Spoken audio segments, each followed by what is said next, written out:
கமல் அவர்கள், அதாவது உங்களுடைய தீவிர ஃபேனா இருக்கீங்க. தீவிர ஃபேன். அவர் என்னுடைய ஃபேன், அதை மாற்றி சொல்லாது. ஓகே சார், இருக்கட்டும். அவர் வந்து இப்போ வந்து வாழ்த்துக்கள் விழா வச்சிருக்காரு சார். இது வாழ்த்துக்களா? அதாவது வாழ் அந்த வாழ்த்துக்கள் சார், விஷ் பண்ணணும். ஓ, வாழ்த்து. ஏன்னா அவர் ராஜ்யசபா எம்பி ஆக போறாரு. அதனால வந்து ரசிகர்கள்லாம் வாழ்த்துக்கள் சொல்லணும்ல, அதுக்காக சொன்ன மாதிரி நீங்க சொன்ன மாதிரி இந்த வால் அப்படின்ற விஷயம் வந்து கையில கொடுக்கும்போது ரொம்ப டென்ஷன் ஆயிட்டாரு சார். ரெண்டு சுழி இலாவா, ஒரு சுழி இலாவா? வாலா வாளா? வால்னா பின்னாடி இருக்கும், வாழ்னா முன்னாடி இருக்கும். நீங்க எதை சொல்றீங்க? வெற்ற வால் சார். அது வெற்ற வால். ஐயோ இல்லப்பா, மறுபடியும் குழப்பறீங்க. அந்த வாலை வெட்டுவாங்க, வால் பையன் இல்ல, அது வால். கத்தி. அப்படி சொல்லுங்க. அப்படி சொல்லிருங்க, பிரச்சனையே இல்ல. அத வந்து கத்தி கொடுத்தாங்களா? ஆமா சார், எடுத்து முன்னாடி காட்டுங்க சார். நீங்க சைலண்டா இருந்தது அந்த வீடியோ. கத்தி கொடுத்தா காது கிழிஞ்சிருமாங்க. என்ன சார் நீங்க கமல் மாதிரி பேசுறேன்.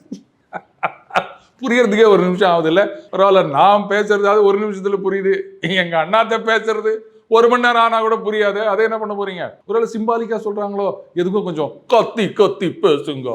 தத்தி தத்தி போகின்றார் ராஜ்யசபைக்கு, அவர் கத்தி கத்தி பேச வேண்டும் என்பதற்காக இதை நாங்கள் கொடுத்தோம் அப்படின்னு யாராவது கவிதை எழுதி கொடுத்தா கூட நல்லா இருக்கும்.